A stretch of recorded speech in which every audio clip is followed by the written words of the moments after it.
Lucidity, and this is our game The Great Fossil Fetch, a 2D side-scrolling turn-based RPG where you play as Dimitri, a struggling archaeologist on his quest to uncover a fabled fossil. Little does he know, the bones he sees along the way may be more than meets the eye.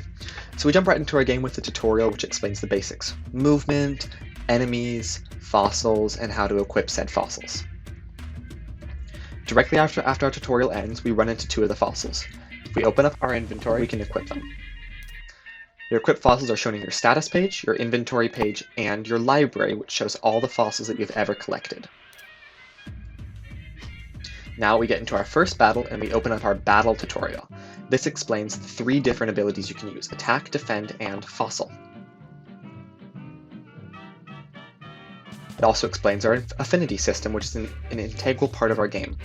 If you hit an enemy with its weak affinity, it'll take extra damage and become downed for a turn, which will effectively skip its turn. Now, we do have 18 different fossils in our game, however they're not all shown off in this video. We have a separate video that contains all the fossils if the judges are interested in seeing it, but it is not required. Our game is set in the 1950s, and the music is electro swing to kind of fit the theme of the 1950s, however also bring a touch of a modern feel. Now, we understand the importance of visuals and feedback. Our enemies shake and have particles come out of them because we wanted to minimize the complications of animated controllers, but instead simulate movement with a shake and give the feeling of a satisfying hit with particles and a red flash. The glow around the player and the enemies, as well as the fossils on the ground, is also to show the importance of specific items and draw the player's attention to them. So after we defeat a full group of enemies and end a battle, it'll display the fossil that you get from the battle and your current health. Now, the fossils that are picked up are completely randomly generated, and it is possible to get the same fossil twice.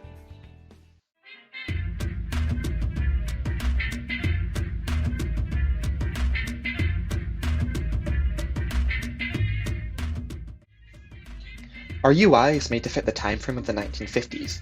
We wanted it to be visually interesting, however also simple and easy to understand and navigate for the player, so that they aren't overwhelmed by a myriad of different options to choose from. So something interesting to note about the battles and the enemies is that once an enemy reaches half health, it will start to use special attacks. The special attacks are individual for each enemy. The Ambersaurus, the first enemy that you see right here, will damage both itself and the player when it attacks. The Mummy will take 1 turn to charge up an attack and then attack for significantly more damage, and the Scarab will attack the player 5 times in quick succession.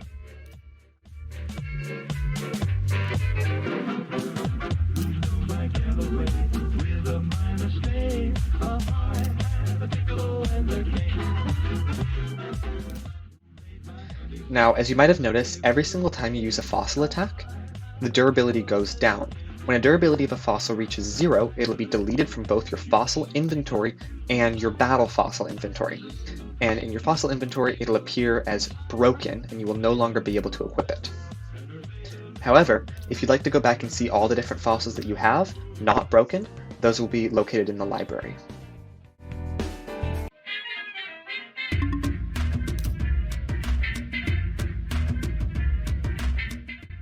We also have some fossils placed on the ground to add a little bit more variety for fossil collection.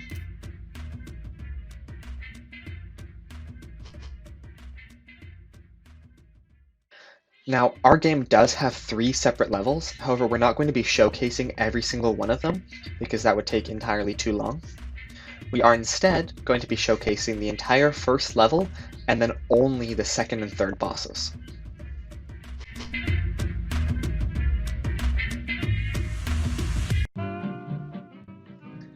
Some more powerful fossils we have, such as Ancient Relic, which heals the player to completely full, can only be used once per battle to avoid exploitation.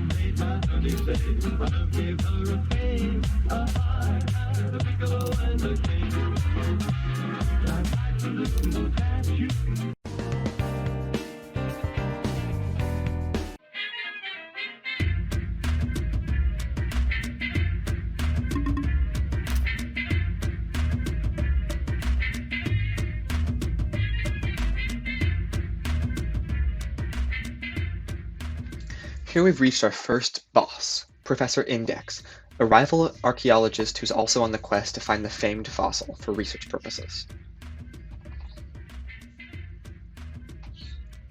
Now, our first two bosses are human, and that idea comes from the fact that we want to help build our story through dialogue and interpersonal connections, while also giving the player the feeling of some familiarity in an unfamiliar environment.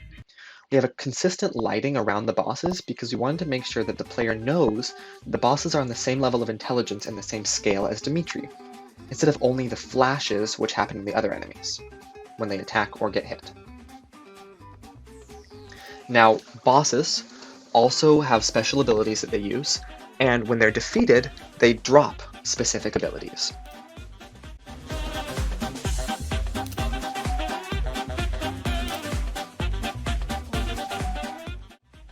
When our first boss, Professor Index, is defeated, he drops the ability All-Out Attack, which brings your health down to 1 and deals the same amount of damage as you lost to all enemies.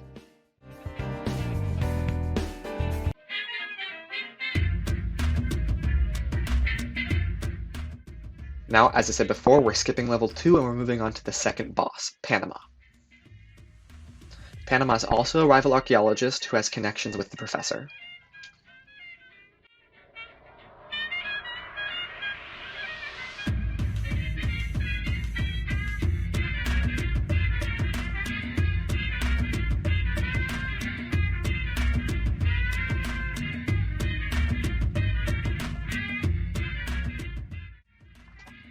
Now, Panama has the exact same glow as the professor does, and she also has specific attacks that she does when she is low on health.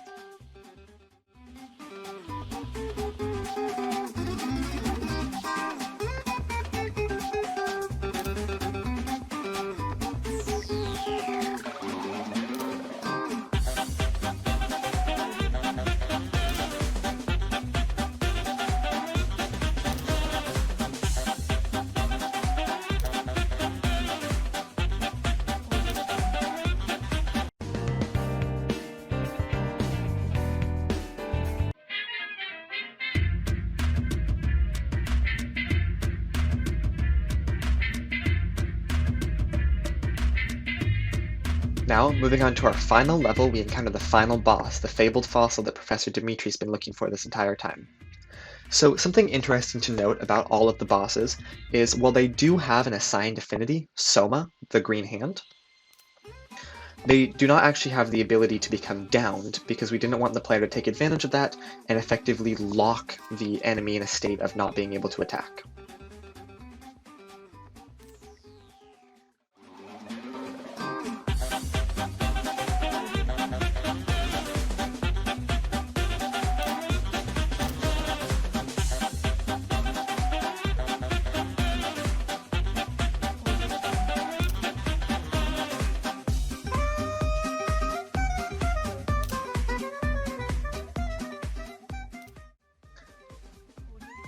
So, once the player beats the final boss, we have some finishing dialogue.